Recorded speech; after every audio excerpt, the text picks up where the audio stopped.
Halo Kak. Wait, deh. Baik Kak.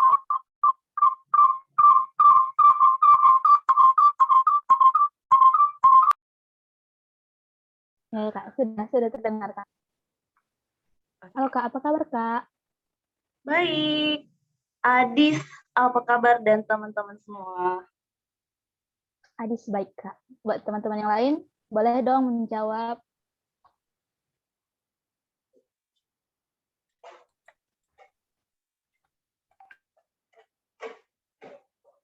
Kayaknya emang harus disapa satu-satu nih Kak. Oh iya, halo adik-adik semua. Ini ada berapa orang nih? CKB yang magang.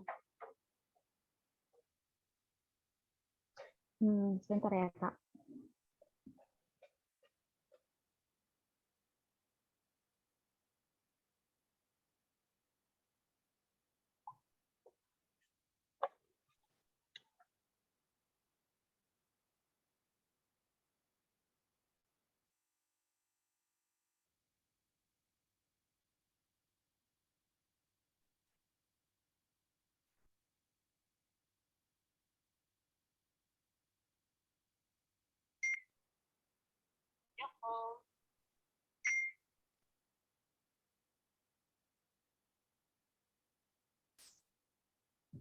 Sebenarnya Kak, CKB kita ada 93 orang nih Kak. Cuman yang bergabung hanya yang di Zoom kita pada kali ini Kak. Oke, berarti ini ikut PJTD 93 orang ya? Iya Kak, benar. Oh, Cuma yang bisa berhadir cuma segini Kak. wah, separuh ya? Iya Kak. Kak Kartika kesibukannya apa nih Kak sekarang jadi reporter ya Kak ya? Iya, jadi saat ini kesibukannya itu saat ini saya bekerja di Media Tribun Medan dan menjadi reporter dan saat ini ditugaskan untuk di desk pemerintahan khususnya di Pemko Medan. Jadi udah kalau untuk di Pemko Medan sendiri udah sekitar 2 bulan sih perpindahan dari sebelumnya aku di ekonomi. Jadi di Tribun itu tiap beberapa bulan atau tiap tahun sekali itu kita ada change desk-nya masing-masing. Jadi aku dari sejak awal 2020, aku masuk Tribun itu 2020, itu udah beberapa kali ganti desk, mulai dari komunitas, kemudian desk public service, kemudian pendidikan, terus ekonomi, kemudian yang terakhir ini baru di Pemko Medan.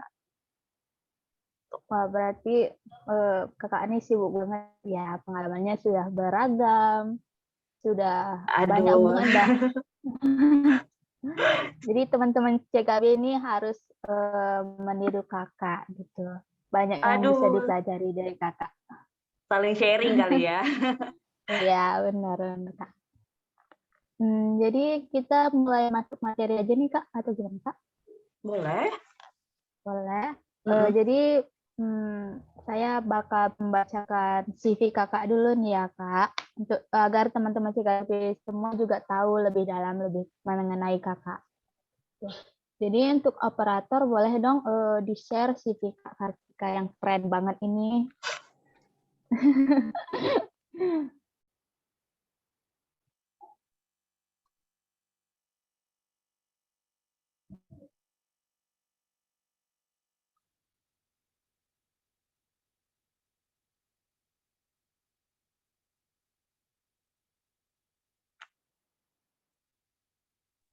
Untuk operator boleh dong di-share CV-nya.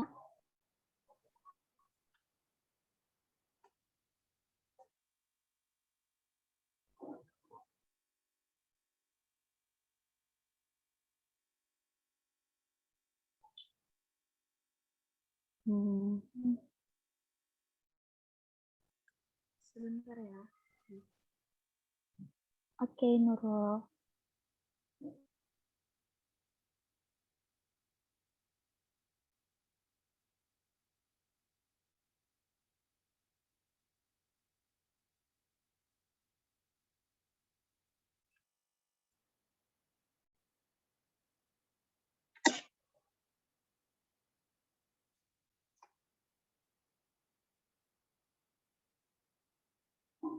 boleh diperbesar lagi nggak ini CV-nya? Soalnya kurang kelihatan.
Oke, ini adalah CV pemateri kita.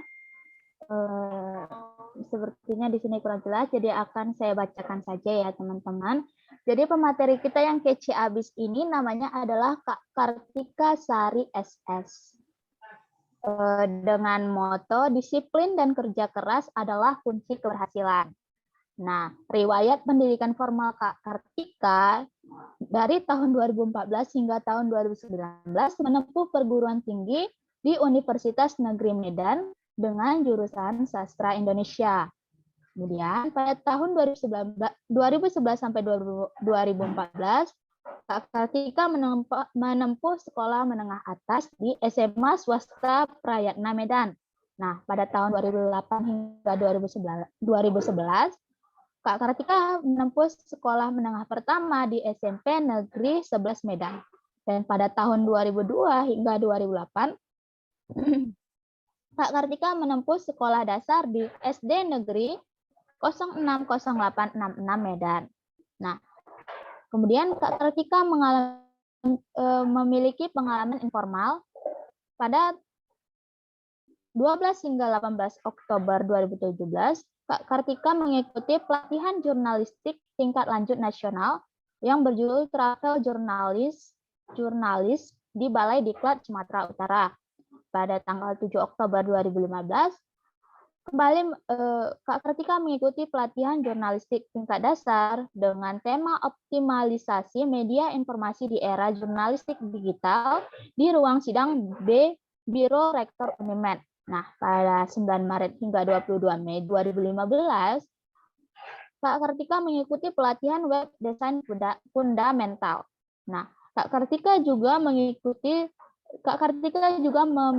beragam pengalaman organisasi, diantaranya pada tahun 2015 hingga 2016, sebagai koordinator sosial, Kak Kartika mengikuti himpunan mahasiswa jurusan Bahasa dan Sastra Indonesia Unimed. Pada tahun 2017 hingga 2018, Kak Kartika mengikuti unit kegiatan pers mahasiswa kreatif Unimed dan memiliki jabatan sebagai sekretaris. Nah, pada tahun 2018 hingga sekarang, Kak Kartika aktif di komunitas Sahabat Beasiswa Medan sebagai sekretaris, dan pada tahun 2018 hingga sekarang, Kak Kartika masih aktif dalam komunitas relawan Cahaya YBM PLN sebagai koordinator humas. Nah, Kak Kartika juga memiliki pengalaman magang pada September hingga Oktober 2017. Pengalaman Kak Kartika magang sebagai reporter di Medan Bisnis. Nah, pada bulan November hingga Desember 2017, Kak Kartika juga pernah magang sebagai reporter di TVRI. Nah, keren banget ya teman-teman. Nah, Kak Kartika juga memiliki pengalaman sebagai relawan atau volunteering, yaitu pada tahun 2016, Kak Kartika menjadi volunteer hibah Bina Desa Literasi Anak Pesisir di Desa Jaring Halus, Kabupaten Langkat. Pada tanggal 6 sampai 9 Desember 2017, Kak Kartika sebentar Dewa Ruci Expo di Pelabuhan Belawan, dan pada tahun 2019, Kak Kartika sebagai fasilitator kelas inspirasi Medan. Nah, Kak Kartika juga memiliki prestasi nih. Pada tanggal 16 Oktober 2012, Kak Kartika pernah menjadi semifinal Lomba Pidato Bahasa Inggris Sekota Medan. Nah, pada tanggal 5 Desember 2015, Kak Kartika menjadi pemenang 100 karya cerpen terbaik tingkat nasional.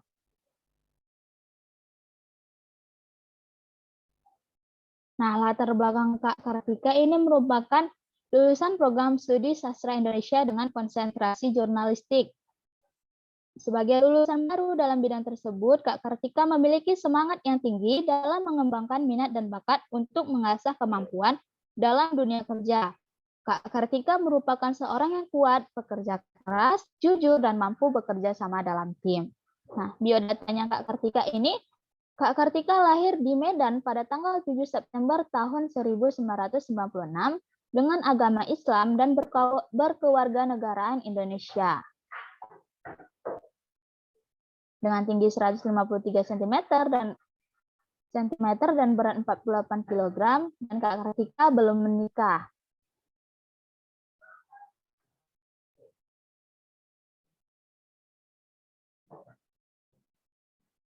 Kak Kartika juga memiliki kemampuan berbahasa Indonesia dan berbahasa Inggris dengan baik.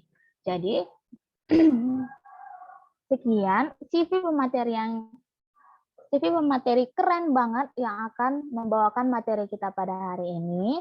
Jadi teman-teman akan lebih mengetahui pemateri kita yang sudah dibacakan, sehingga akan banyak banget nih pelajaran yang bisa diambil dari Kak Kartika. Jadi teman-teman semua diharapkan untuk menyimak pemateri kita ini dengan sebaik-baiknya, karena banyak banget nih ilmu yang akan dapat kita serap selanjutnya. Jadi untuk penyampaian materi selanjutnya, saya persilahkan Kak Kartika untuk membawakannya. Dipersilahkan Kak. Oke, terima kasih Adi. Sudah dibacakan lengkap loh sama berat badan. Kayaknya udah berubah sih ini. Oke, tadi terima kasih Adi sudah disebutkan. Nah, memang dari background-nya juga kenapa aku bisa di jurnalis. Aku ceritakan dulu lah ya, kenapa aku bisa di jurnalis. Karena sejak dari kuliah itu juga memang udah minatnya ke dunia jurnalistik. Jadi waktu kuliah itu waktu semester awal itu aku coba kreatif di angkatan 27. Nah, tapi aku nggak lulus di situ, dan aku coba lagi di angkatan 28 dan akhirnya lulus. Nah, jadi di kreatif itulah tempat aku berproses mendapatkan ilmu-ilmu jurnalistik dari kakak abang di PJTD seperti ini. Jadi di sini juga aku nggak maksud untuk menggurui, kita sama-sama sharing. Jadi kalau teman-teman ada yang mungkin tahu hal-hal lain, boleh kita sharing gitu. Oke, mungkin kita sambil jalan aja kali ya. Untuk moderator boleh deh di-share untuk slide ya.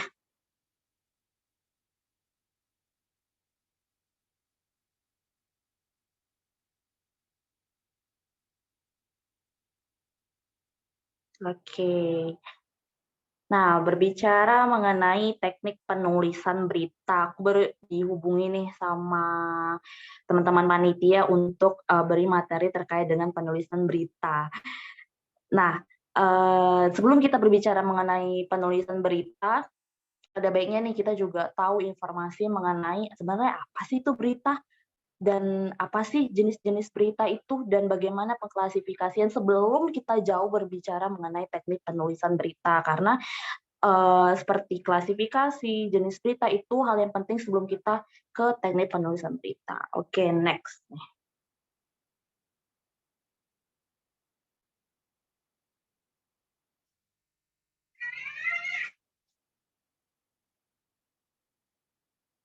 Oke, operator bisa di next di slide selanjutnya.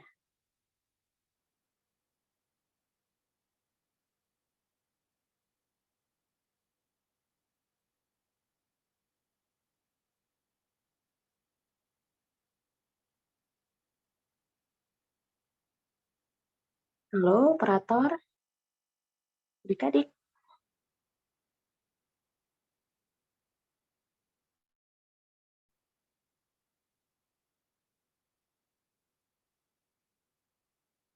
Oke, aku baca aja dari tempat aku ya.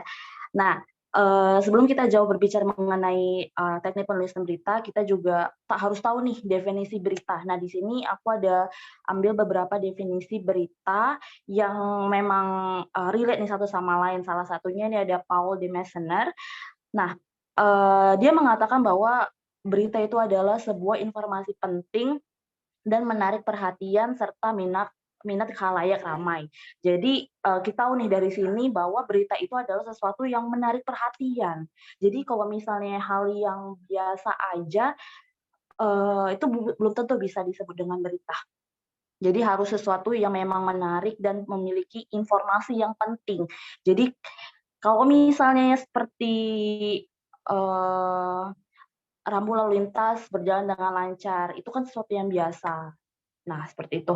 Kemudian ada dari Charlie and James M. Neal. Nah, dia mengatakan bahwa berita ini adalah laporan tentang suatu peristiwa, opini, ataupun kecenderungan situasi, kondisi, interpretasi yang penting dan menarik, masih baru, dan harus disampaikan secepatnya kepada khalayak ramai. Nah, di sini dia menjelaskan bahwa laporan berita itu harus sesuatu yang penting pastinya karena semua orang harus tahu tentang hal ini. Kemudian juga masih baru. Jadi sebuah berita apalagi informasi penting itu jangan ditunda-tunda hingga akhirnya berakhir basi.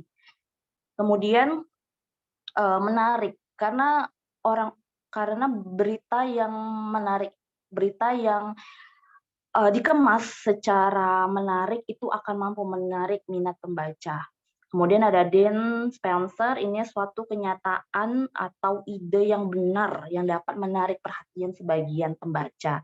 Nah, dari tiga ini bisa kita lihat ya bahwa bisa diambil kesimpulan bahwa berita ini adalah sesuatu yang informasi penting, kemudian menarik, dan juga bersifat aktual, baru. Nah, itu dia dari tiga ahli ini. Oke, next.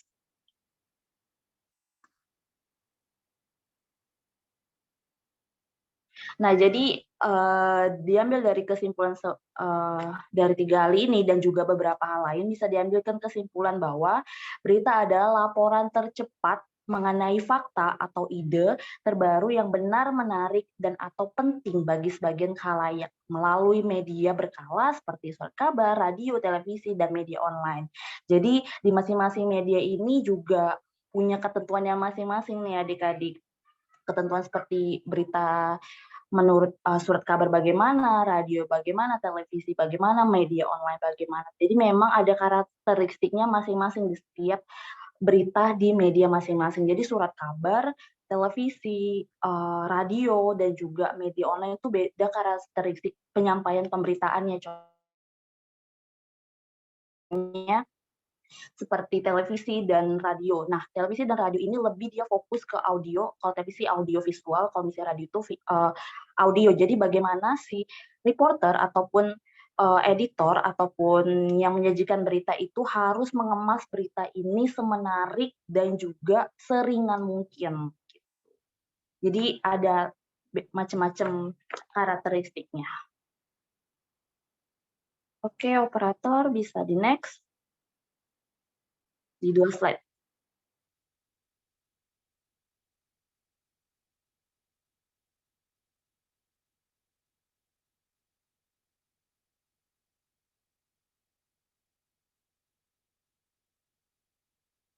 Oke, di klasifikasi berita.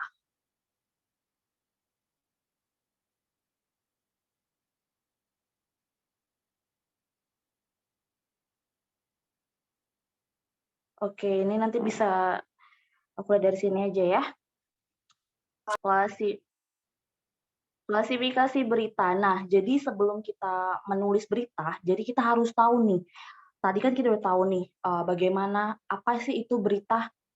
Udah tahu nih definisinya kan secara singkat lah bisa kita bilang tadi. Penting, informatif, menarik, dan juga terbaru. Nah, setelah kita tahu apa itu berita, nah berita itu ada klasifikasiannya lagi. Jadi ada tahapan selanjutnya lagi sebelum belajar mengenai teknik penulisan. Nah, ini aku ada ambil beberapa dari beberapa sumber.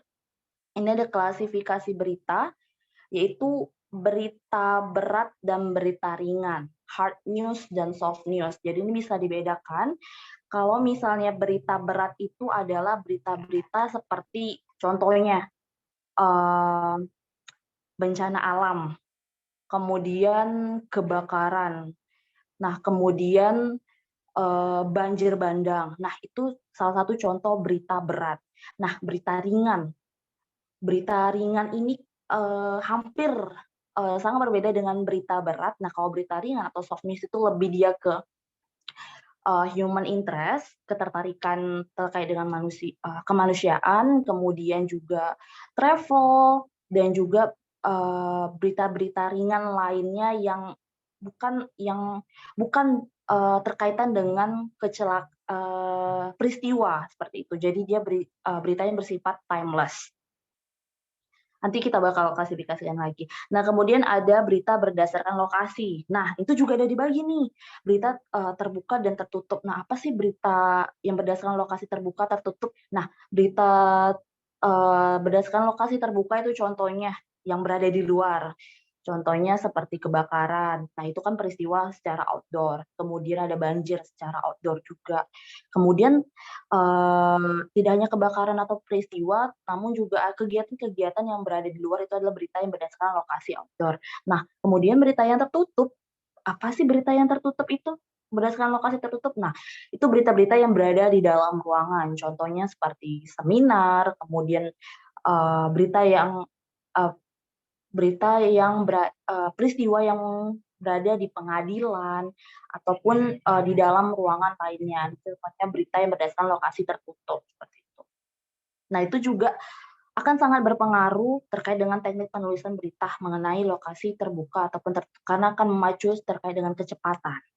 Kemudian juga berita berdasarkan sifat. Nah, contohnya ini berita terduga ataupun tidak terduga. Nah, ini maksudnya bagaimana nih? Berita berdasarkan sifat terduga ataupun tidak terduga. Nah, ini berita berdasarkan sifat terduga, contohnya ini berita yang memang sudah terjadwalkan, yang memang sudah kita tahu jadwalnya akan terjadi peristiwa seperti ini. Contohnya apa, Kak?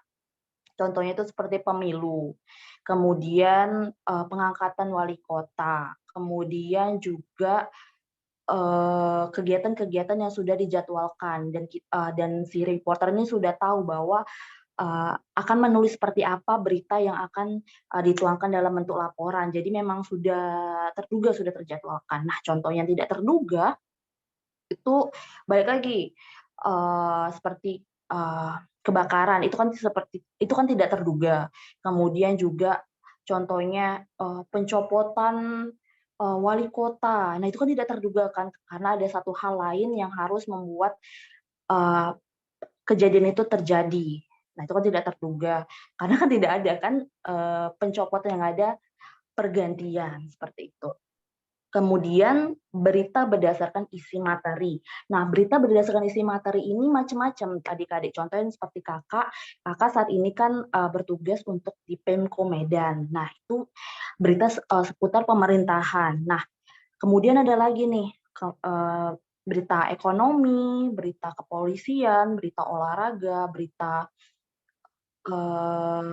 tadi apa bisnis, berita keuangan, kemudian berita breaking news, peristiwa, dan juga berita kepolisian dan lainnya. Jadi memang setiap berita ekonomi dan peristiwa gaya penulisannya berbeda. Peristiwa dengan olahraga juga gaya penulisannya berbeda. Jadi memang setiap setiap isi materi di setiap bidang itu beda-beda penulisannya. Ini contohnya berita bisnis. Nah, berita bisnis ini sangat berbeda dengan berita breaking news yang memang mengutamakan kecepatan. Nah, kalau berita di ekonomi ini, karena saya kakak dulu sempat di ekonomi sekitar tahun lah di ekonomi, jadi berita ekonomi itu lebih fokus ke data, harus akurat. Nah, seperti itu. Jadi memang setiap isi materi dalam des itu berbeda-beda gaya penulisannya. Kalau di breaking news, kalau di Terigu kan breaking news namanya, peristiwa, itu mengutamakan kecepatan. Jadi memang kalau di breaking news ini nggak masalah 7 paragraf. Nanti harus ada follow up-nya kembali. Jadi contohnya nih, kita lihat kebakarannya adik-adik ya. Kita lihat kebakaran. Nah, apa yang harus kita ambil? Karena kan mengutamakan kecepatan. Contohnya kebakaran. Nah, jadi dalam berita pertama itu kita buat dulu lah seperti contohnya suasananya. Terus juga karena kan kebakaran kita juga di saat itu juga kita belum bisa mewawancara karena semua orang sibuk kan. Jadi kita buat nih suasananya seperti itu. Jadi beda setiap masing-masing jenisnya. Nah, juga ini perlu catatan penting bahwa pengetahuan terkait dengan klasifikasi berita, bagaimana kita tahu ini berita apa, jenis-jenisnya, itu sangat penting bagi reporter ataupun editor sebagai dasar perencanaan, liputan, penulisan, hingga laporan. Karena setiap peristiwa ataupun kejadian itu punya gaya penulisannya masing-masing. Oke, next.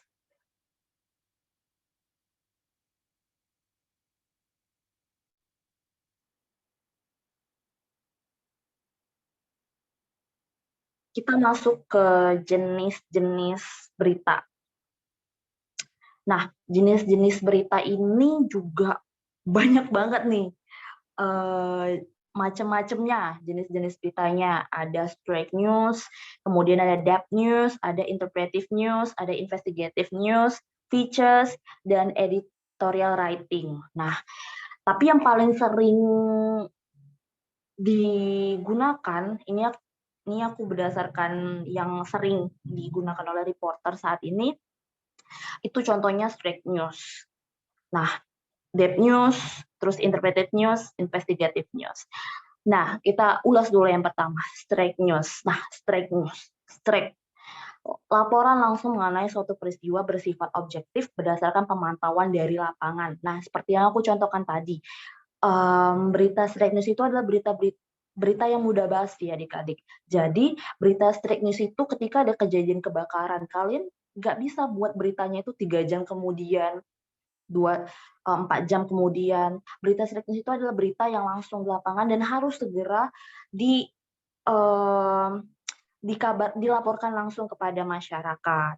Nah, jadi contohnya straight news ini sangat mengutamakan yang namanya 5W plus 1H. Nanti kita bakal belajar juga mengenai ini, masuk ke teknik penulisan berita. Kemudian ada depth news. Nah, depth news ini si reporter ini harus menghimpun informasi tambahan dalam suatu peristiwa tersebut. Nah, contohnya ini pemilihan wali kota. Ini contohnya, pemilihan wali kota. Nah, depth news ini selain memang harus menggambarkan struktur rangkaian peristiwa di saat pelantikan wali kota itu, si reporternya harus menghimpun informasi tambahan dalam peristiwa ini. Contohnya, kita bisa nambah lagi nih berita baru dari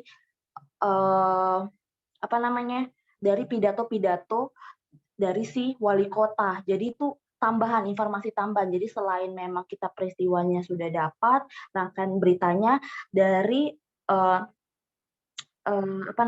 pidatonya ini bisa kita tambahkan untuk tambahan berita kita. Jadi memang Dead News ini lebih mendalam lagi, bukan mengalihkan suatu berita tetap. Beritanya intinya itu tentang pemilihan wali kota, namun kita menambah insight baru, nambah sudut pandang yang baru terkait dengan pelantikan wali kota ini. Jadi Straight News itu berita langsung, kemudian Dead News itu ada informasi tambahan. Jadi ini memang dibutuhkan kreativitas dari si reporter ini, bagaimana dia mengambil angle atau sudut pandang lain agar berita ini semakin menarik, ada insight-insight baru lah. Kemudian ada interpretative news. Nah, ini berita yang fokus terhadap suatu isu, masalah, ataupun berita kontroversial. Jadi memang interpretative news ini, si reporter ini harus menggali kreativitas, juga insting bagaimana dia menggali suatu isu agar isu itu dapat terkuak. Nih contohnya yang baru ini, berita terkait dengan korupsi lah, contohnya misalnya kan korupsi. Jadi dia ini harus fokus terhadap dengan informasi bagaimana korupsi itu, dia menggali lagi, fokus terhadap satu isu. Jadi misalnya nih berita korupsi. Jadi si reporter ini harus bisa menggali dari semua sisi. Misalnya dari tersangkanya, kemudian dari lokasi-lokasi ataupun hal-hal yang memungkinkan terjadinya korupsi ini. Jadi memang dia berkaitan dengan isu seperti itu. Kemudian ada investigative news. Nah, reporter ini melakukan penyelidikan untuk memperoleh satu fakta yang tersembunyi demi tujuan. Nah, contohnya, kalau kalian tahu ya, baca berita terkait dengan kasus kerangkeng Bupati Langkat. Nih yang baru aja, yang baru jadi tersangka untuk penahanan bersama 7 orang lain bersama anaknya. Nah, kan awalnya itu KPK nih ya mengungkap. Nah, setelah itu kan tapi harus reporter yang harus menggalinya. Nah, jadi di sini kemarin itu kalau di Tribun itu reporter kepolisian dan breaking news yang menggali terkait dengan berita kerangkeng terbit rencana ini Bupati Langkat. Jadi di sinilah melakukan penyelidikan, mulai dari mengusut terkait dengan korbannya, kemudian mengusut terkait dengan harta-harta. Bagaimana harta-harta diperoleh oleh Bupati Langkat yang nonaktif saat ini, kemudian juga penyelidikan, penelusuran terkait dengan kerangkeng yang ternyata sudah bertahun-tahun terjadi. Nah, di sinilah peran reporter ini meningkatkan instingnya. Bagaimana investigasi ini bisa, mau gimana pun caranya, untuk penyelidikan mau sesuai dengan teknik ataupun ide-ide dari reporter untuk bisa memperoleh fakta. Karena memang kalau di Tribun itu ada namanya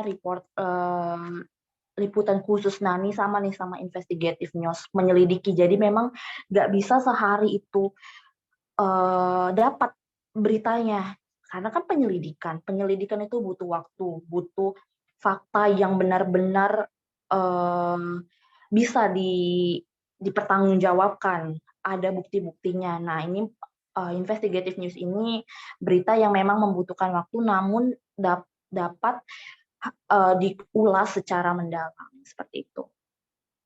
Nah, next kemudian ada berita features. Nah, di sini berita features ini masuk ke dalam soft news. Features ini penulis mencari fakta untuk menarik perhatian pembacanya. Ini next ya. Di sini berita features ini lebih mengulas sisi dari emosi pembaca, kemudian juga mengulas sisi lain kemanusiaan seperti itu, lebih ke human interest, menggali hal-hal dari suatu sosok ataupun suatu kejadian. Contohnya features-nya tadi ya, peristiwa terbit rencana Bupati Langkat yang ternyata memiliki kerangkeng sebagai perbudakan modern. Nah, features-nya bagaimana? Features-nya ini mengulas terkait dengan mungkin dari sisi korbannya, bagaimana dia menjalani hari-hari di kerangkeng, seperti itu. Jadi mengulas sisi human interest-nya. Selain itu juga features bisa dalam bentuk ringan, bentuk travel, atau sisi kemanusiaan, sisi sosial, seperti itu. Kemudian ada editorial writing, penyajian fakta dan opini yang menafsirkan berita yang penting dan mempengaruhi pendapat umum. Nah, ini kalau kalian sering lihat di koran-koran, itu ada namanya sisi opini ya. Nah, ini bagian dari editorial writing. Jadi, disinilah fakta dan opini dari reporter ini masuk ke dalam editorial writing ini. Jadi, ada sisi opini yang disajikan di editorial writing. Ada halaman khusus. Oke, next. Kemudian ada nilai berita. Nah, nilai berita ini juga menjadi salah satu hal yang cukup penting dalam penulisan berita. Jadi, bukan berita kalau tidak mempunyai nilai-nilai inilah, contohnya. Nah, ini ada beberapa yang aku ambil dari sekian banyak, ada sekitar berapa ya? 9-an. Ini aku ambil 9 juga ya. Nah, ini ada sisi keluar biasaan. Nah, kita akan ulas salah satu keluar biasaan, kebaruan, akibat, faktual, kedekatan, informasi, konflik, dan orang penting, dan juga seks. Nah, keluar biasaan. Suatu berita akan bernilai ketika memiliki nilai-nilai yang luar biasa. Yang bukan hal-hal yang biasa. Nih kalau kalian sering dengar nih ya istilah anjing menggigit orang atau orang yang menggigit anjing. Pasti yang menarik ini kalau misalnya anjing menggigit orang itu udah biasa dong. Kalau misalnya untuk diliput kayak bukan hal yang terlalu menarik, tapi unsur nilai beritanya itu kurang. Nah, kalau orang menggigit anjing, itu kan baru sesuatu yang luar biasa. Kenapa orang menggigit anjing? Seperti itulah contohnya. Kemudian selain itu, contoh lainnya, pengendara melintas di pasar MMTC. Itu, sorry. Pengendara masyarakat mengunjungi MMTC. Itu udah biasa dong, karena kan pasar untuk dikunjungi ya, untuk transaksi jual beli. Nah, akan luar biasa ketika Presiden Republik Indonesia mengunjungi pasar MMTC. Nah, inilah salah satu bentuk nilai berita keluar biasaan. Karena pasti ada hal apa nih, Bapak Jokowi mengunjungi pasar MMTC, pasti ada hal-hal mungkin terkait dengan harga bahan pokok yang tinggi, atau peninjauan terkait dengan infrastruktur dan lainnya. Nah, seperti itulah contoh nilai berita yang memiliki keluar biasaan. Kemudian ada kebaruan. Nah, kebaruan ini adalah berita yang bersifat cepat, baru. Nah, contohnya itu masuk ke dalam berita peristiwa. Nah, masuk ke dalam straight news juga jenis beritanya. Nah, ini akan menjadi nilai berita ketika informasi yang disampaikan itu langsung cepat diperoleh oleh masyarakat. Contohnya kebakaran. Misalnya kebakaran di daerah Pancing. Kita contoh, misal MTC lah kita ambil lagi, tapi jangan sampai ya. Kebakaran di MMTC akan menjadi suatu berita yang hot news ketika berita itu langsung sampai ke masyarakat sekitar 5 menit atau 10 menit, paling lama itu 15 menit saat peristiwa itu terjadi. Karena masyarakat akan mencari tahu informasi terkait dengan hal ini, seperti itu. Jadi akan tidak memiliki nilai berita ketika berita kebakaran di MTC ini, misalnya kebakarannya itu jam 1, tapi kita beritakan di jam 4, yang udah padam, yang udah orang bersiap-siap, itu memang masih bisa jadi berita, tapi tidak ada nilai yang menarik masyarakat untuk membacanya, karena sudah pasti sudah baca di media lain, seperti itu.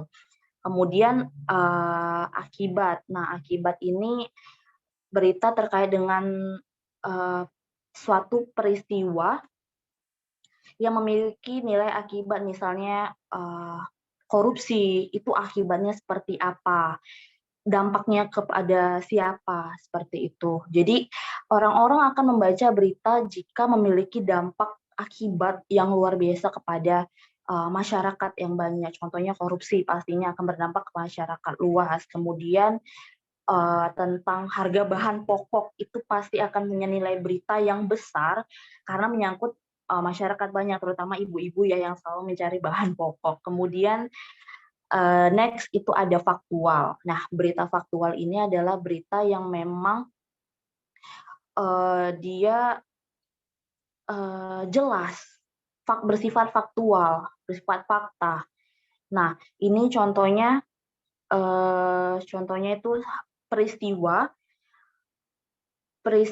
yang terjadi itu di mana, kapan, itu jelas lokasinya. Itu akan memiliki nilai berita karena memang bersifat, ya itu lagi, faktual.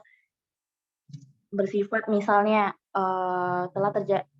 kebakaran hebat terjadi di MMTC, di lokasi ini, kemudian di waktu. Waktu itu juga yang paling penting dalam suatu berita, harus lengkap karena orang pasti akan bertanya lagi, ini kejadiannya kapan, jadi harus bersifat faktual, selalu update juga. Kemudian ada kedekatan, informasi, konflik, orang penting. Nah, orang penting ini adalah orang-orang yang berpengaruh yang paling sering orang tertariknya. Contohnya kalau misalnya mahasiswa, orang mahasiswa, jangan deh kita ambil mahasiswa, contohnya langsung aja, Presiden Jokowi atau artis terkenal itu adalah memiliki nilai berita yang cukup besar juga karena merupakan public figure.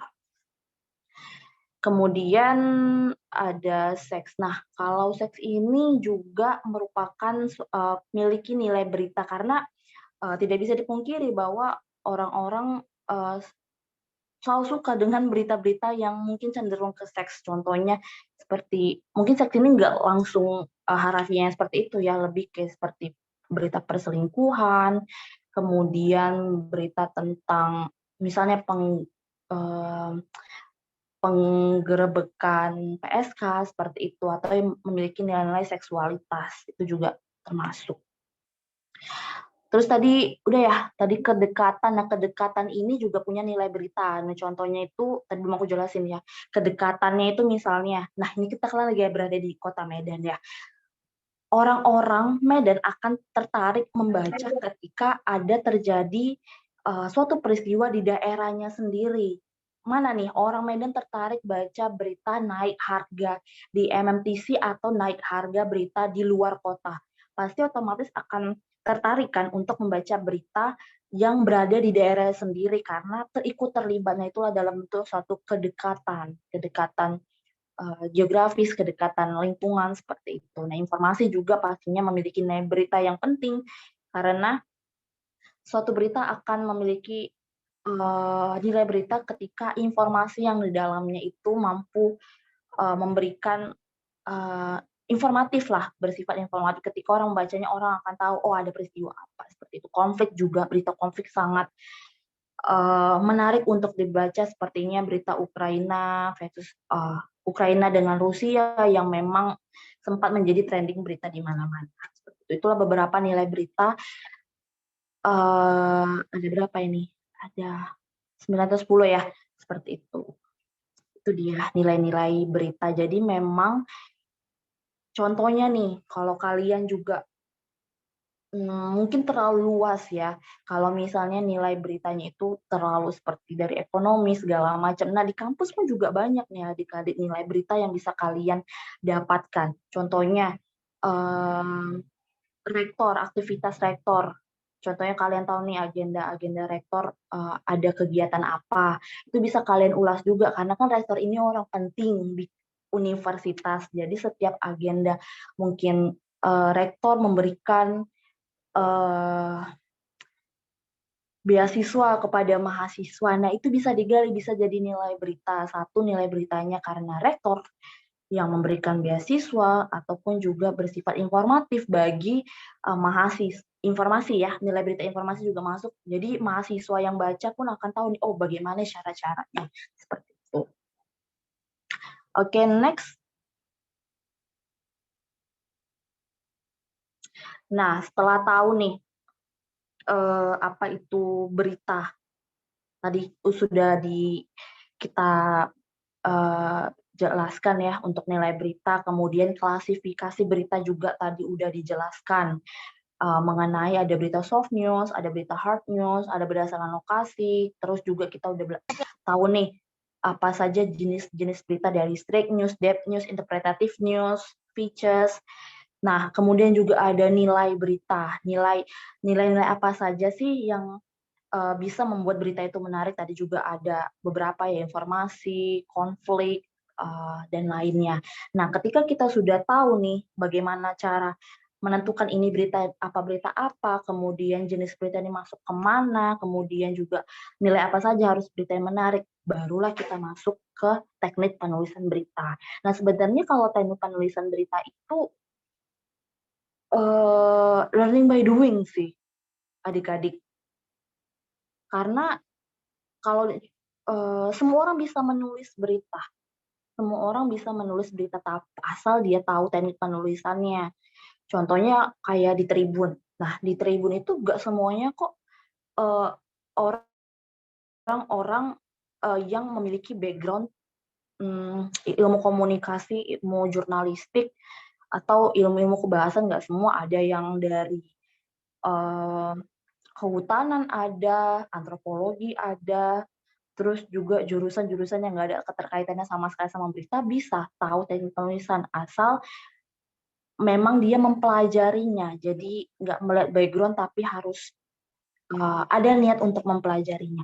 Nah, contohnya ini aku ambil 2 contoh ya, eee, teknik penulisan piramida terbalik dan rumus 5W+1H. Nah, mungkin ada yang sudah dengar, ada yang belum. Nah, kalau dari teknik penulisan berita ini, contohnya kita ambil dari berita straight news lah. Nah, berita straight news itu adalah berita yang harus segera dilaporkan, bersifat penting, dan yang harus segera diinformasikan kepada masyarakat.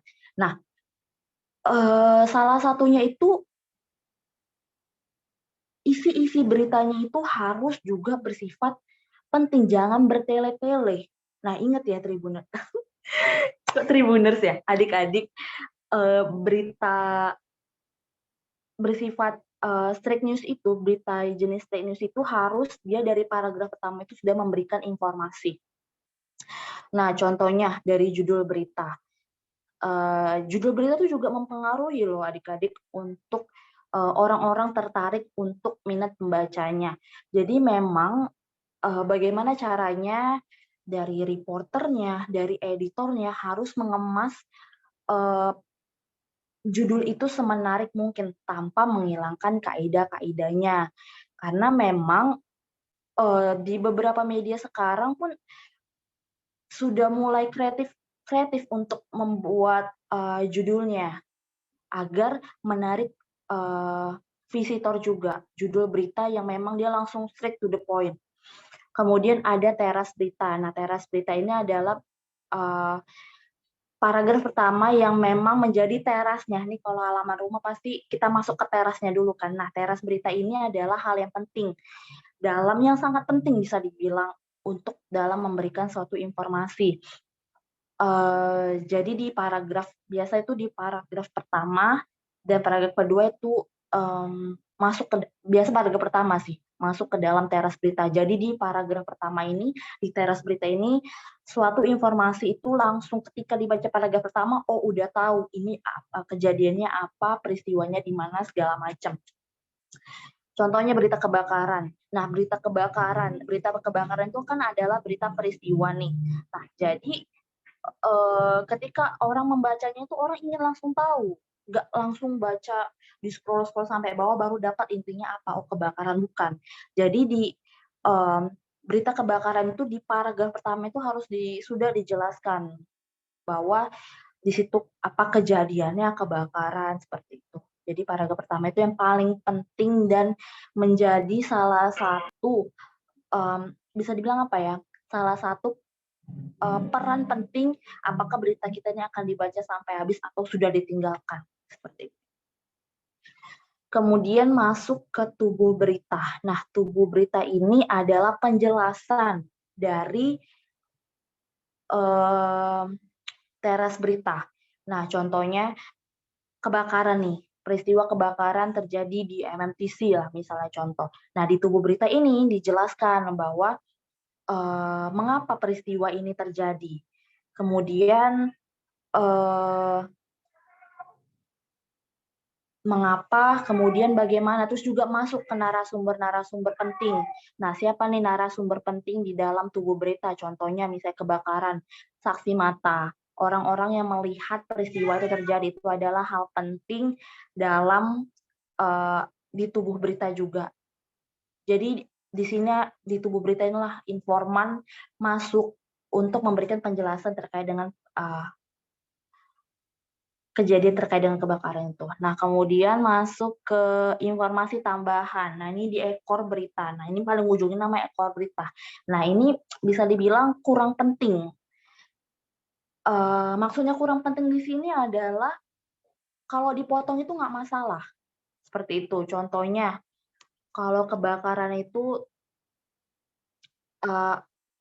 hal-hal tambahan seperti tanggapan masyarakat terkait dengan kebakaran. Kalaupun misalnya dipotong, itu nggak akan mempengaruhi kualitas berita tersebut. Nah, biasanya itu diletakkan di paling bawah untuk penulisan berita. Jadi kan kalau misalnya contohnya, kenapa harus dibuat piramida terbalik, mulai dari yang sangat penting, penting hingga nggak penting.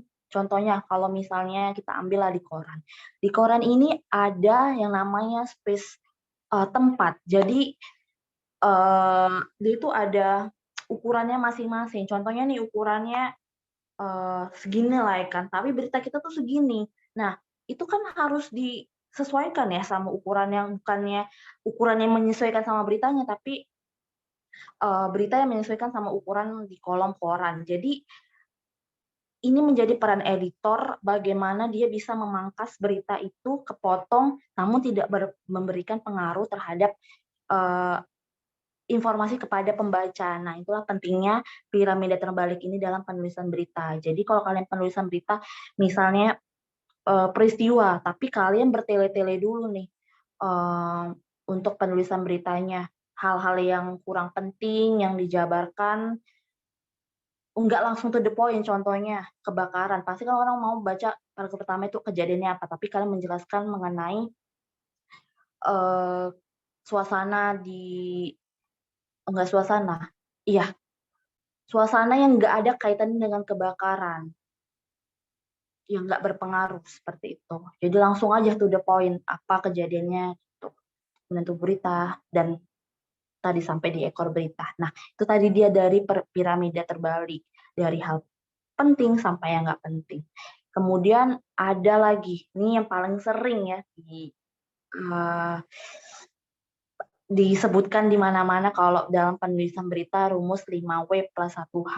Mungkin kalau anak-anak, adik-adik yang sudah tahu berkecimpung dalam dunia komunikasi pasti nggak asing ya dengan 5 1 ini seperti what, apa, where di mana, who siapa, when, why, sama how.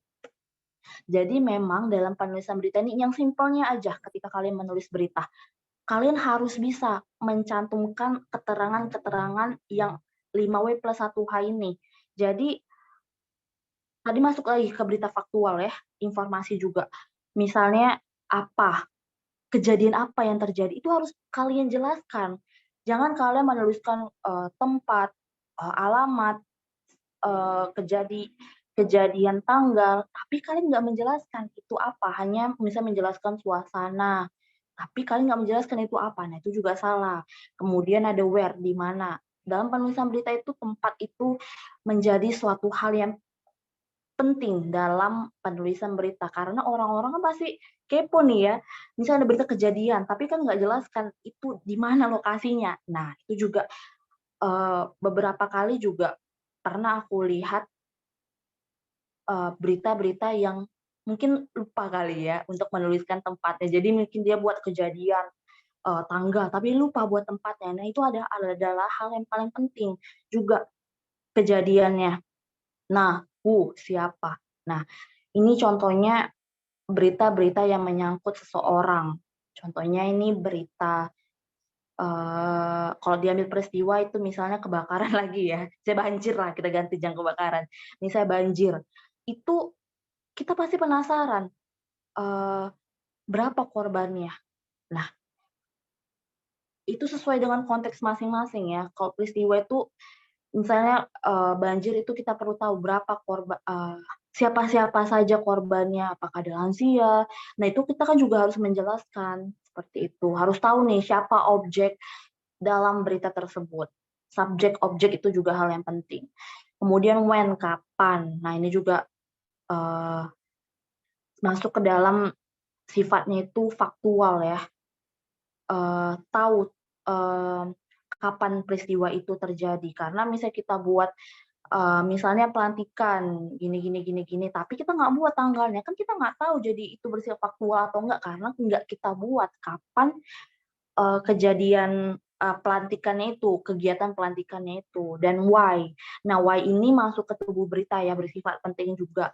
Contohnya tadi kebakaran, misalnya kita udah jelaskan nih di taras berita, bagus.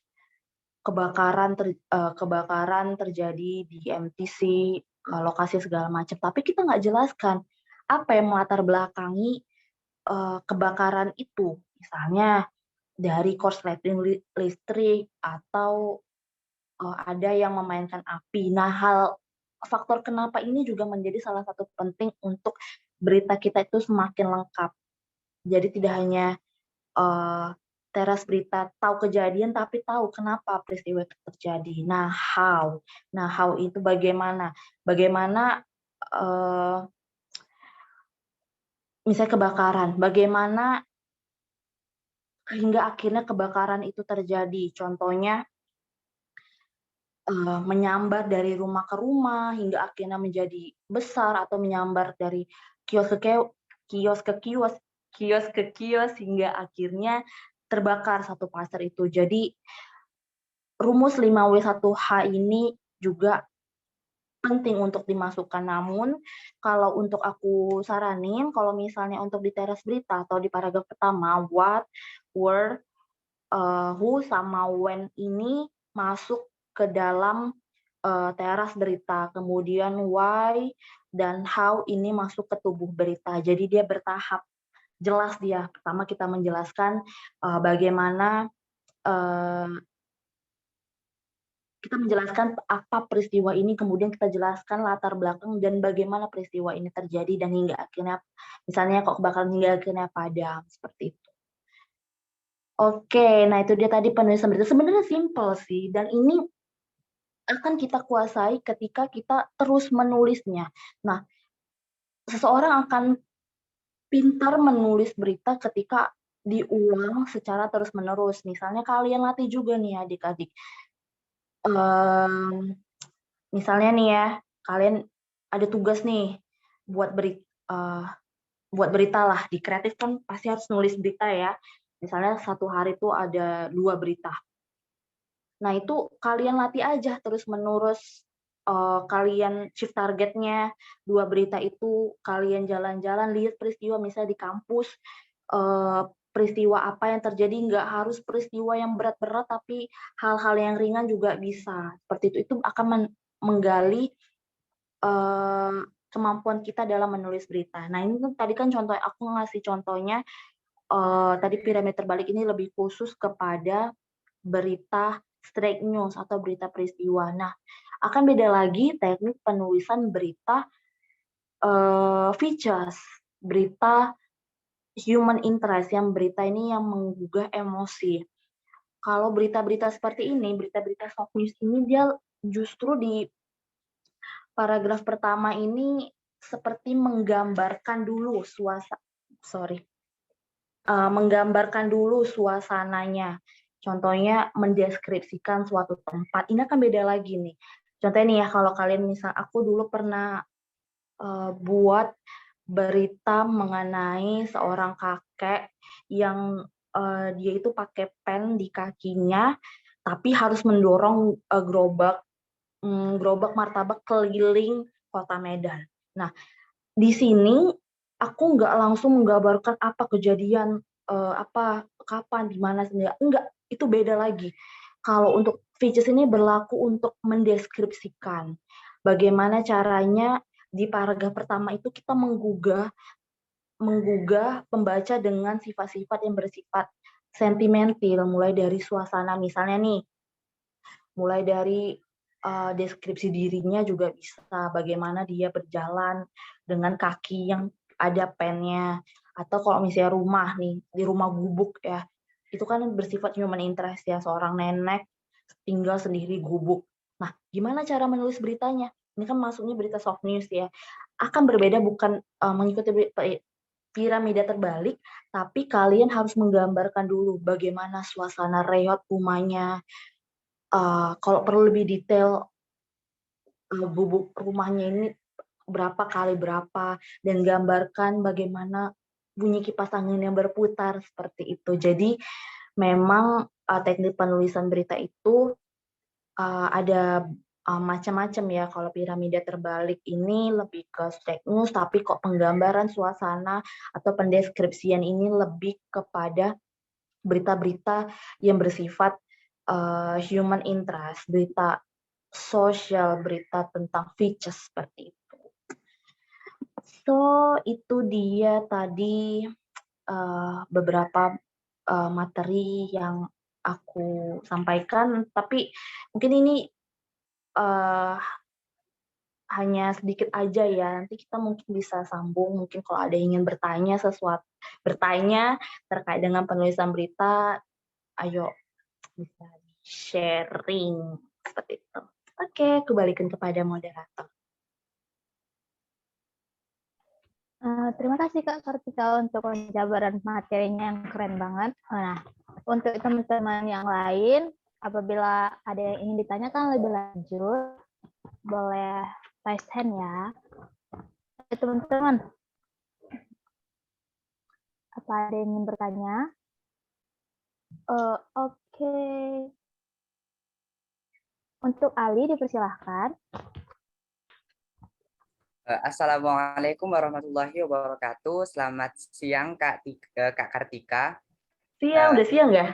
Oh iya, setengah 12. Perkenalkan Kak, nama saya Ali Ahmadul Umri Hasibuan dari Prodi Pendidikan IPA Bilingual. Saya mau tanya nih Kak, bukan masalah teknik ke penulisan sih, tapi ini pertanyaannya.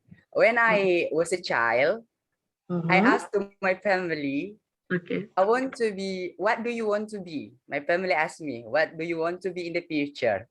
And I answer, I want to be a reporter. Okay. And then they said, emangnya jadi reporter kamu mau makan apa nantinya? Jadi itu akhirnya yang mengubur mimpi saya untuk menjadi reporter.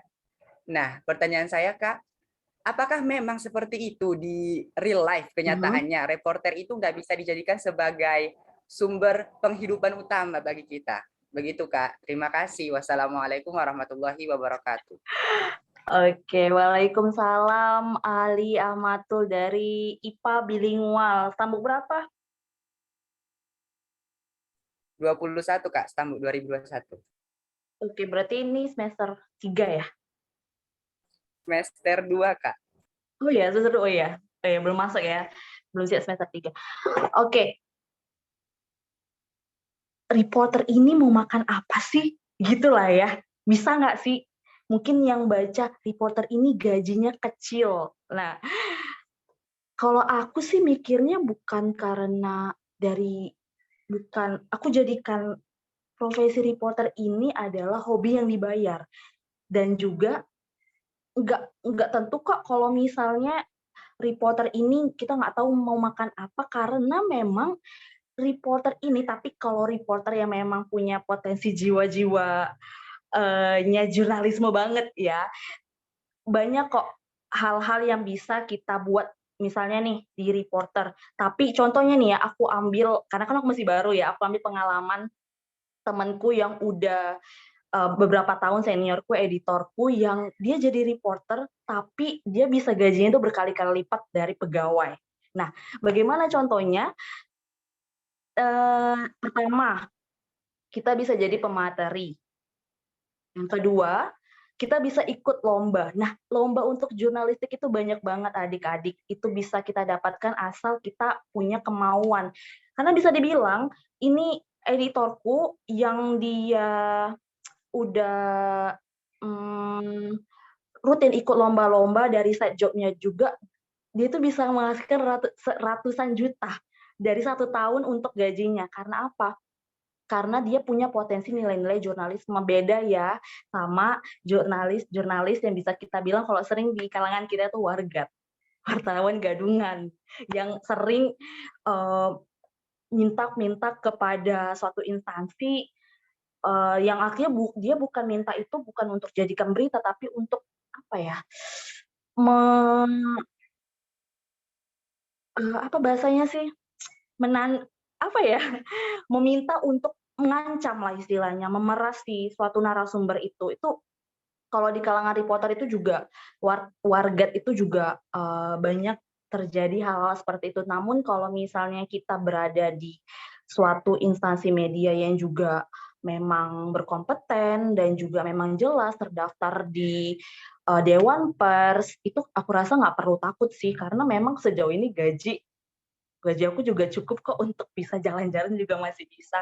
Dan juga, nah tadi aku bilang tadi, jadi reporter itu adalah hal yang juga kita menambah relasi. Selain memang kita kerja itu untuk cari uang, kita juga di situ menjadi relasi. Banyak kok reporter-reporter yang akhirnya menjadikan jurnalis ini batu loncatan hingga akhirnya dia bisa berkarir di tempat yang lebih tinggi. Contohnya, ketika menjadi reporter, dan ingat ya, kita jadi reporter ini yang memang bagus, punya potensi, yang punya memang memegang teguh jurnalistik. Beberapa dari senior-senior aku yang memang dulu reporter, sekarang dia jadi humas di Pelindo. Sekarang juga ada senior aku di Tribun yang dulu dia reporter khususnya di bagian ekonomi, karena melihat potensinya bagus dan ada jenjang karir, dia juga bisa ke Humas Pertamina. Jadi memang apa ya, bisa dibilang reporter ini atau dunia jurnalis ini luas sekali untuk bisa kita jadikan untuk mengekspor diri. Jadi contohnya kalau misalnya karyawan, oke, karyawan hanya mengerjakan satu pekerjaan aja, gajinya oke, kita hanya mendapatkan gaji di satu titik itu, ya udah tiap bulan kita dapat. Namun kalau misalnya reporter itu beda, kita bisa memperluas ekspor diri kita, mulai dari kita bisa menjadi pemateri, kita bisa juga mengikuti lomba-lomba yang hadiahnya, kalau jurnalistik itu lomba-lomba besar-besar banget loh adik-adik kalian. Kalau misalnya memang aktif ikut lomba juga pasti bisa untuk mengikuti hal ini. Kemudian juga ada fellowship untuk wartawan. Kemudian juga yang paling penting, kenapa aku ingin menjadi wartawan, aku ingin memperluas relasiku. Kenapa? Makanya aku ingin dari kuliah itu ngambil bidang UKM jurnalistik, karena memang dari sinilah aku bisa memperluas relasi, dan dari relasi itu kita bisa meningkatkan jenjang yang lebih tinggi. Jadi kalau misalnya ada yang bilang jurnalistik itu mau makan apa, tergantung sih. Kalau aku bilang itu sesuai dengan value orangnya masing-masing. Kalau misalnya memang dia nggak ada, hanya menjadi wartawan untuk mencari apa ya, dia nggak ingin menambah wawasan lebih luas dan ingin aktualisasi diri, rasaku bakal gitu-gitu aja seperti itu. Gitu Ali, ada yang lagi mau tanya?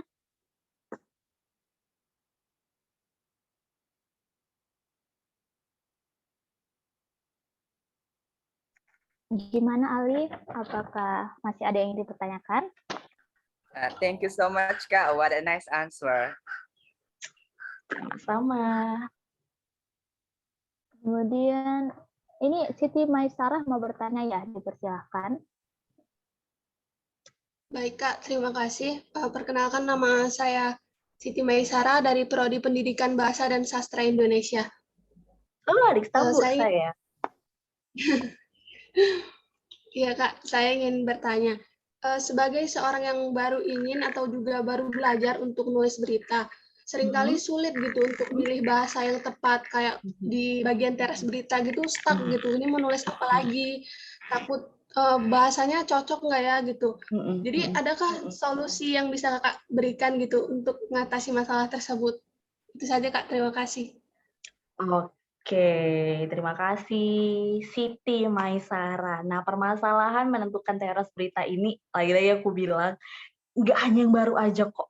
Aku aja sering merasa kadang di satu momen, aku bingung menentukan teras berita itu seperti apa.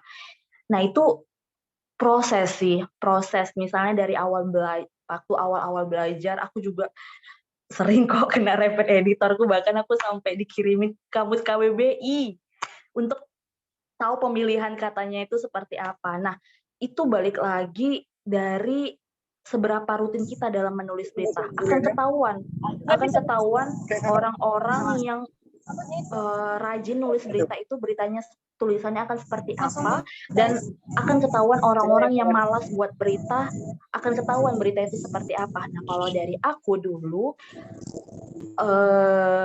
yang pastinya aku udah serap sedikit spill ilmunya itu dari kreatif ya, karena aku banyak belajar banget dari kreatif saat menulisan berita di majalah ataupun di websitenya juga rajin-rajin baca deh, rajin-rajin baca berita.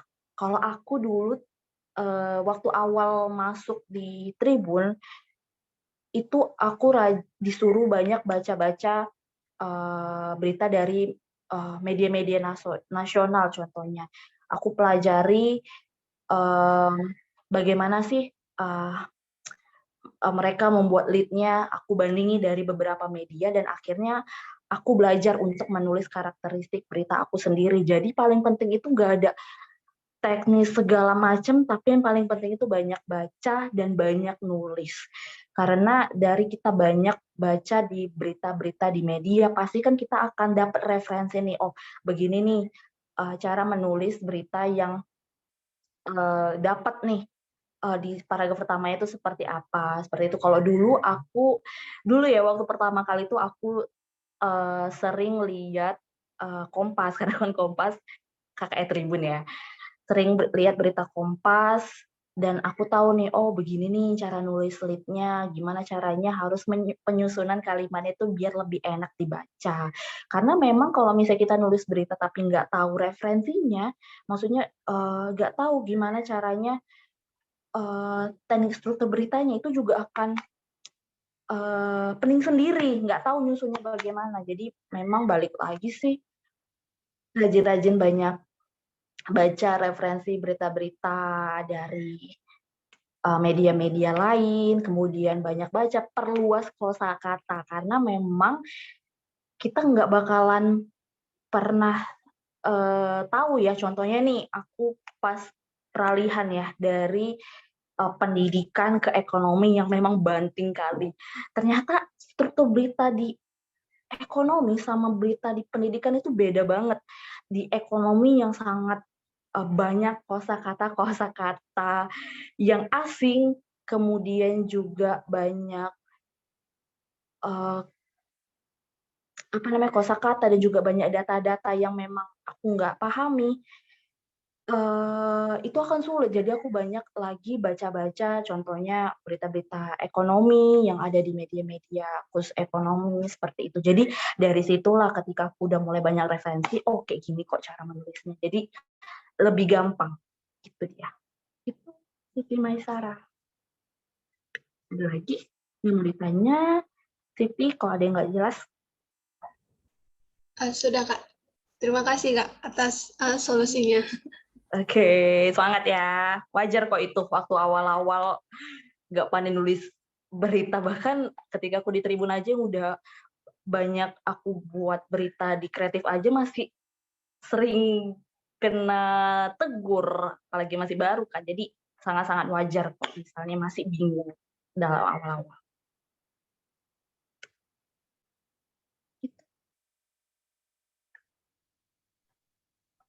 Oke, selanjutnya ini ada Kak Erika Susanti yang ingin memberikan pertanyaannya. Untuk Erika Susanti dipersilahkan. Baik, terima kasih Kak. Sebelumnya perkenalkan, nama saya Erika Susanti, saya dari jurusan IKORS Tambuk 2020. Saya ingin bertanya Kak, dalam penulisan berita. Sebelum saya mendaftar di Persma ini kan Kak, saya adalah salah satu anggota dari HMJ IKOR.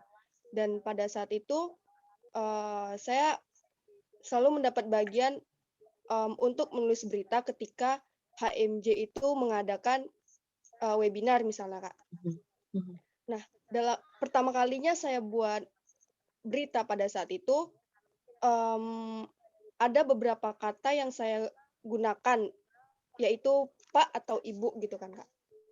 Nah, penulisan saya waktu itu dikritik oleh ketua jurusan karena menurut beliau kata Pak dan Bu itu tidak seharusnya digunakan gitu kan Kak.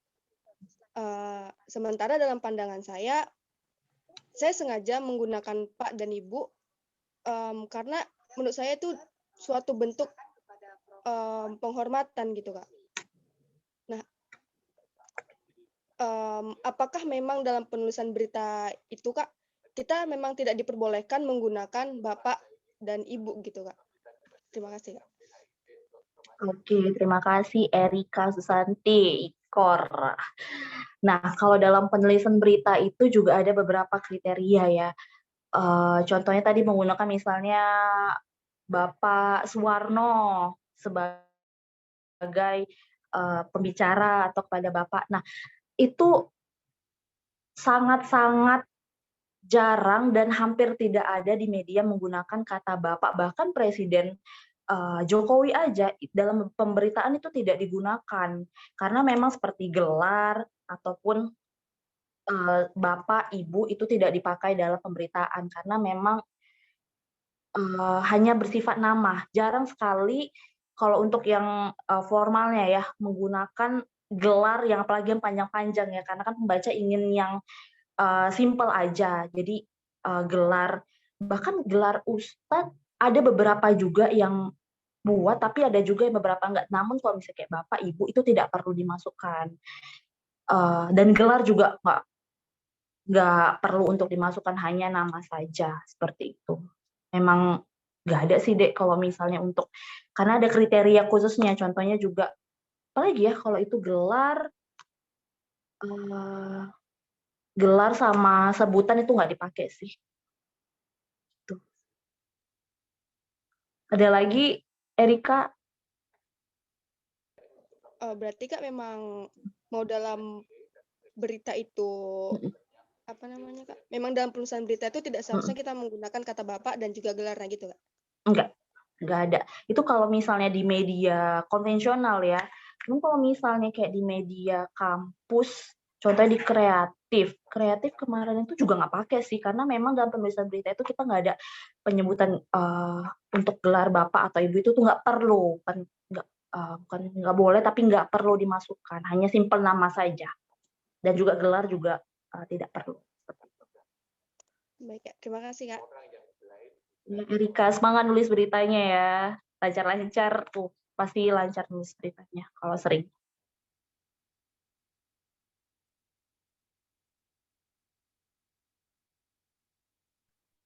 Oke, terima kasih Erika untuk pertanyaannya. Selanjutnya ada Aisyah Tinus Puspaningrum nih Kak yang ingin bertanya.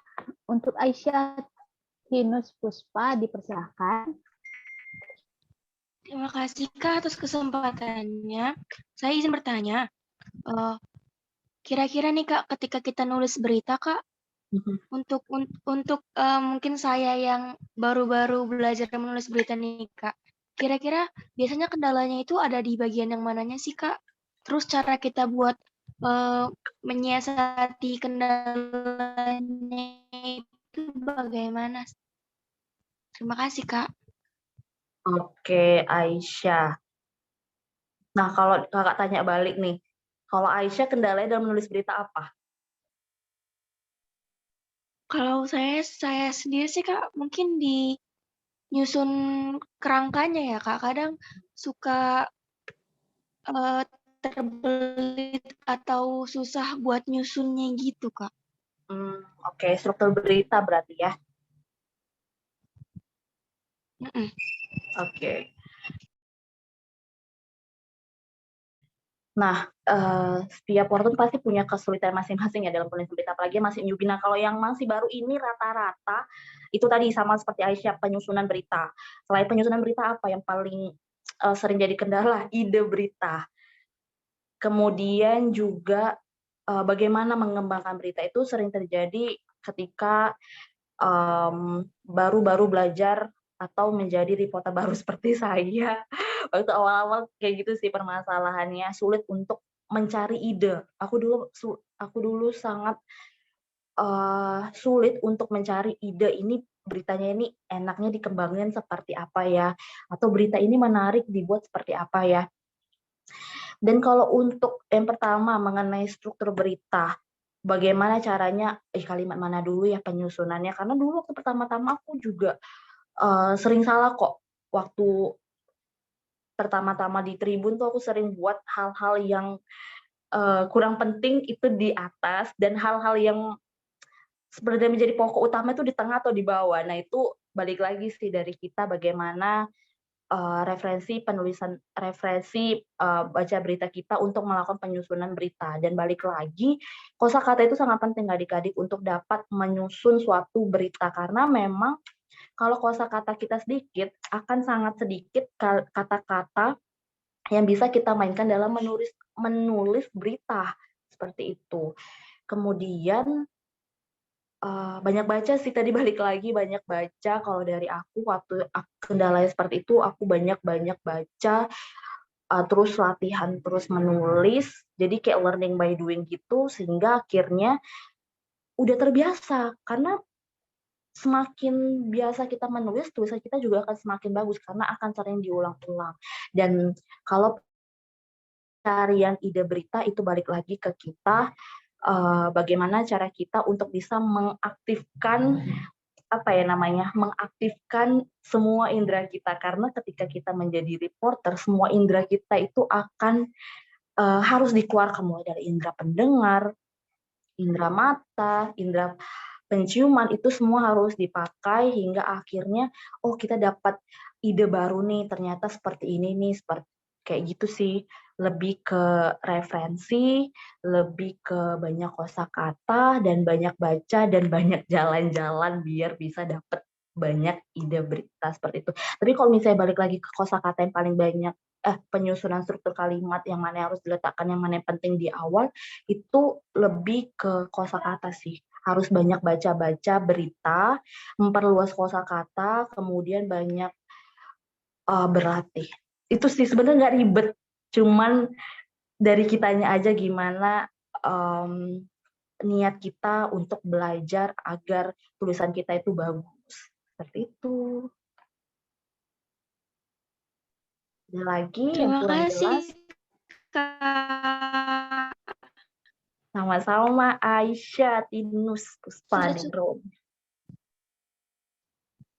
Sudah cukup Kak, terima kasih ya Kak. Oke, sama-sama. Oke, untuk teman-teman yang lain, apakah masih ada yang bertanya? Kalau masih ada yang bertanya, boleh raise hand ya. Oh, Ali mau bertanya lagi ya, Ali. Dipersilahkan, Ali. Izin bertanya, Kak.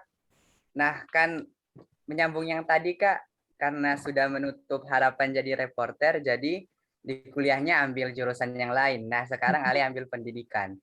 Tapi Ali masih menggebu-gebu nih, Kak, mau jadi reporter, mau bekerja di bidang jurnalis. Ada nggak sih, Kak, kesempatan untuk kami yang kuliahnya nggak berhubungan sama jurnalis ini bisa jadi seorang jurnalis, Kak? Terima kasih, Kak. Oke, thank you Ali. Nah, kalau kalian tahu nih ya, adik-adik, hampir sebagian besar di Tribun itu gak ada jurusan komunikasi. Bahkan korlip aku aja itu dari jurusan kehutanan, yang gak ada hubungan tentang komunikasi, tapi tentang hutan, persawahan, segala macam, dan juga ada yang dari jurusan teknik informatika, ada yang jurusan tadi aku bilang antropologi, komputer, itu banyak banget yang jurusannya itu gak ada nyambung sama sekali. Tapi balik lagi, kalau media ini rata-rata yang kerja di media, baik itu televisi, radio, online, cetak, dan semua media lainnya itu nggak melihat background jurusan. Tapi rata-rata ketika dicari itu adalah orang di persyaratannya ya, rata-rata aku lihat ketika media-media itu open recruitment itu rata-rata mensyaratkan mampu berkomunikasi dengan baik, memiliki minat dalam bidang jurnalistik. Itu sih rata-rata. Kalau di jurnalistik tuh gak ada yang namanya background diwajibkan, diutamakan, background jurnalistik nggak ada. Bahkan rata-rata tuh banyak yang di luar jurusan, tapi itu balik lagi karena memang kemampuan dan minatnya itu tinggi dalam bidang jurnalistik dan dia mampu menunjukkan skill-nya, itu bakalan dicari kok, bakalan dipilih kok. Dan juga buat adik-adik ini, kalau aku saran aku ya, kalau yang memang dia bukan di bidang jurnalistik tapi ingin terjun dalam bidang jurnalistik, bidang reporter, untuk masuk ke dalam media-media, nah aku saranin ketika kalian masih kuliah nih, apalagi masih semester-semester di bawah semester 6, semester akhir pun masih bisa lah, tapi kalau semester 6 ya lebih bagus, itu kalian kumpuli portofolio kalian. Misalnya nih, kalau dari aku dulu, masuk kreatif, aku kumpuli, aku kasih tunjuk portofolio ketika aku magang di media. Kemudian aku tunjukin karya-karya jurnalistik aku. Kemudian aku tunjukin portofolio tulisan aku. Nah, itu bisa kalian jadikan pegangan kalian ketika kalian ingin masuk ke dalam dunia jurnalistik. Karena intinya kalian sudah punya basic. Nah, di kampus inilah jadikan kesempatan kalian untuk bisa mengeksplor diri. Karena memang rata-rata kalau misalnya kerjaan selain dunia jurnalistik itu yang paling penting itu hal-hal yang kemampuan kalian atau pengalaman-pengalaman kalian ketika di bidang yang kalian ingin terjun di dalam dunia kerja nanti. Contoh kalau misalnya jurnalistik kayak aku kumpuli sertifikat jurnalistik itu aku ikuti kegiatan seminar dulu sebelum COVID kan sering banyak tuh seminar-seminar ya, aku sering ikut seminar, terus juga ada lomba-lomba jurnalistik aku ikuti juga walaupun nggak menang tapi yang penting dapat sertifikatnya. Kemudian juga ikut magang, nah itu dulu aku ikut magang dari kreatif.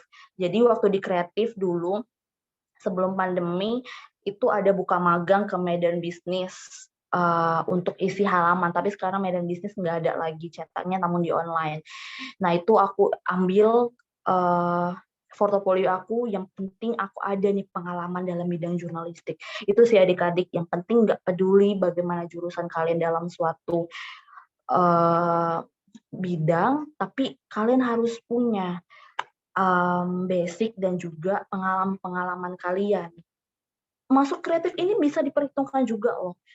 Apalagi kalau kalian bisa berhasil lulus ya, masuk kreatif ini bisa jadi pegangan kalian untuk mendapatkan tadi yang aku bilang, hal-hal yang bisa kalian kumpulkan sebagai portofolio kalian dalam media konvensional. Seperti itu, Ali. Jadi semangat buat kalian yang memang mungkin tidak dalam basic pendidikannya, tapi punya skill, intinya skill dan juga pengalaman itu pasti bakal diperhitungkan sama media konvensional kok. Gitu.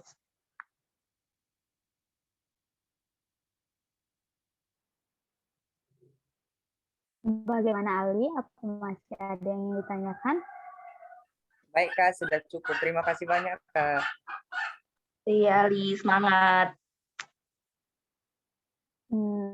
Untuk teman-teman yang lain, apa masih ada yang ingin ditanyakan?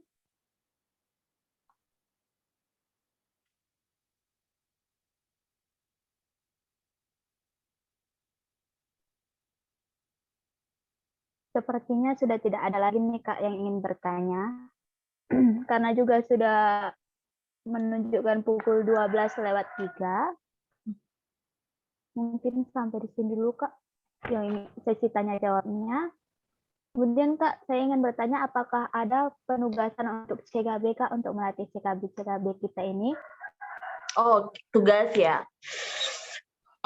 Karena kita berkaitan tentang penulisan berita, aku mau deh nugasin kalian buat satu berita, baik itu dalam berita peristiwa atau berita tentang features human interest, apapun yang kalian lihat yang tadi aku berdasarkan nilai-nilai berita dan jenis tadi ya, kalian buat satu berita utuh.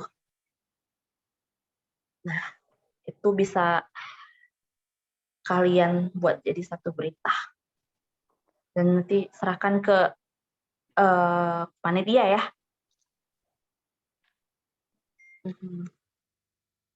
Kalau boleh tahu Kak, tenggatnya hingga sampai kapan ya Kak? Kalau buat berita, ini kalian udah offline belum? Belum Kak. Belum ya? Mungkin ada beberapa yang offline, tapi kebanyakan masih online Kak. Oh, oke. Nah, kalau misalnya online pun, ya buat berita di sekitar kalian kan juga bisa. Dan seminggu kayaknya oke lah ya, seminggu. Kayak udah kelamaan sih, cuman seminggu lah. Oke, seminggu ya Kak berarti. Nah, tapi lebih bagus, lebih cepat ya. Lebih cepat, lebih bagus. Baik Kak. Berarti teman-teman CKB semua sudah tahu ya apa tugasnya dengan tenggat waktu seminggu. Kak, Kemudian maaf, kita memasuki... Enggak. Maaf Kak, boleh diulang Kak, tadi saya terkeluar. Iya, tadi jaringannya juga sempat putus-putus. Jadi kurang tahu Kak tugasnya apa. Oke, jadi buat adik-adik, karena tadi kita udah belajar mengenai teknik penulisan berita, bagaimana tadi klasifikasi, nilai berita, jenis berita, dan cara menulis berita, teknik penulisan berita. Jadi kakak mau nugasin adik-adik untuk buat satu berita, mau berita apapun itu, tadi yang berdasarkan dari tadi materi kita sudah bahas, dari mau itu berita straight news, berita peristiwa, atau berita ringan, berita seputar travel, atau apapun itu, jadikan satu berita yang komplit. Dan tenggang waktunya itu seminggu, nanti kirim ke panitia. Apakah teman-teman CKB semua sudah mendengar dengan jelas, atau masih ada yang ingin dipertanyakan? Ya, sudah jelas Kak. Sudah jelas Kak. Oke. Jadi kita masuk sesi dokumentasi ya Kak, terlebih dahulu. Oke. Untuk teman-teman CKB semua, boleh open kamera dong untuk sesi dokumentasi kita. Untuk yang mengambil dokumentasi, dipersilahkan.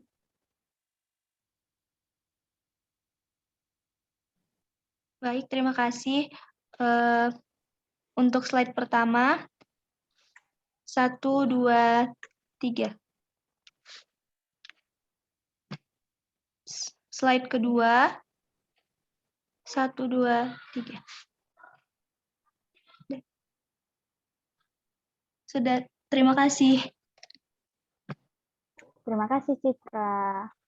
Nah, karena kita sudah berada di penghujung kegiatan PJTD kita hari ini, apakah Kak Kartika ada yang ingin disampaikan sebagai penutup, Kak? Kalau yang kakak ingin sampaikan buat adik-adik yang saat ini lagi mengikuti seleksi kreatif, semangat terus, ikuti tahapannya sampai akhir, karena di PJTD ini begitu banyak sekali ilmu-ilmu yang kalian dapatkan yang bisa kalian terapkan ketika nanti pun bisa masuk kreatif ataupun tidak masuk kreatif. Ulas terus bahan-bahan ketika untuk PJTD ini dan tetap semangat. Jangan jadikan kreatif ini apa yang bisa kreatif ini berikan untuk kalian, tapi buatlah bagaimana apa yang bisa kalian berikan untuk kreatif, karena pastinya hal itu akan berimbas balik kepada kalian dan kakak udah rasakan. Dan ya, semangat buat adik-adik yang saat ini berproses, semoga bisa mendapatkan hasil terbaiknya dari proses yang kalian ikuti. Itu aja. Terima kasih, Kak. Terima kasih banyak Kak. Sama-sama adik-adik, semangat ya.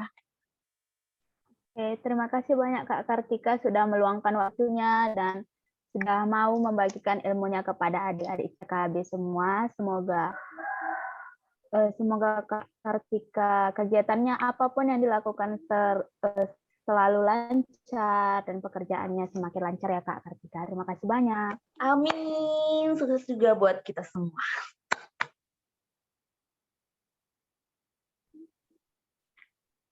Nah, sekarang teman-teman CKB akan melakukan post test nih Kak. Kalau Kak Kartika stay di sini boleh, kalau sudah mau meninggalkan ruangan ini juga boleh. Oh, udah Terima kasih bisa banyak live Kak ya. Kartika. Iya, Kakak izin live dulu ya adik-adik. Kalau misalnya ada yang ingin ditanya lagi bisa japri aja. Oke, sampai jumpa. Sampai jumpa. Terima Kak. kasih Sehat-sehat, Kak. Kak. Selamat siang Kak.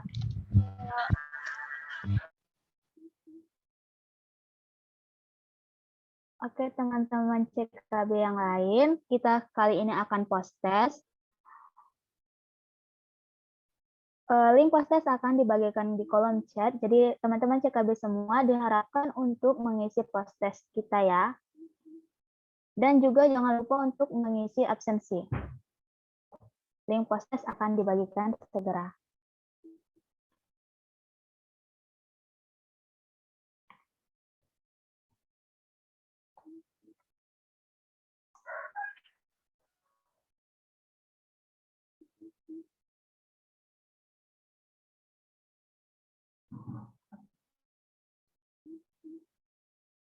Link post test sudah ada di kolom chat ya teman-teman. Jadi teman-teman semua dipersilakan untuk mengisi post testnya.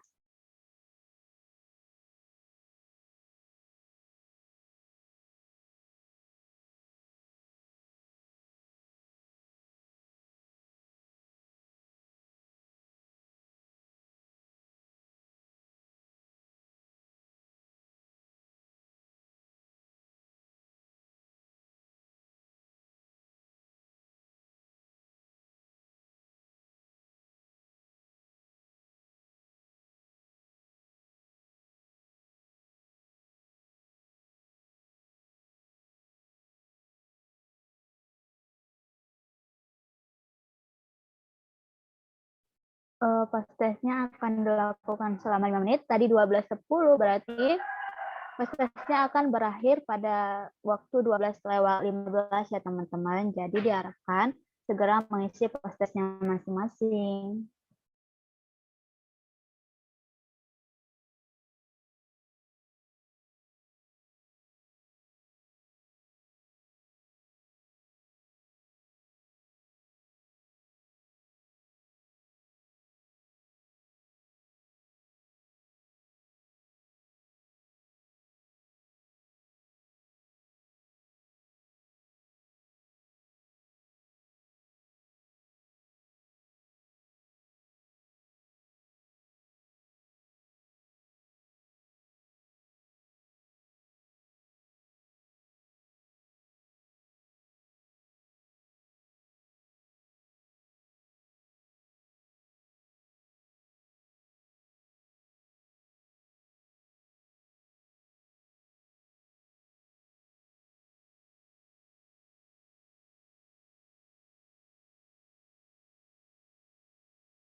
Nah, untuk teman-teman CKB yang sudah mengisi post-test, boleh langsung meninggalkan ruangan kita ini, ruangan Zoom kita.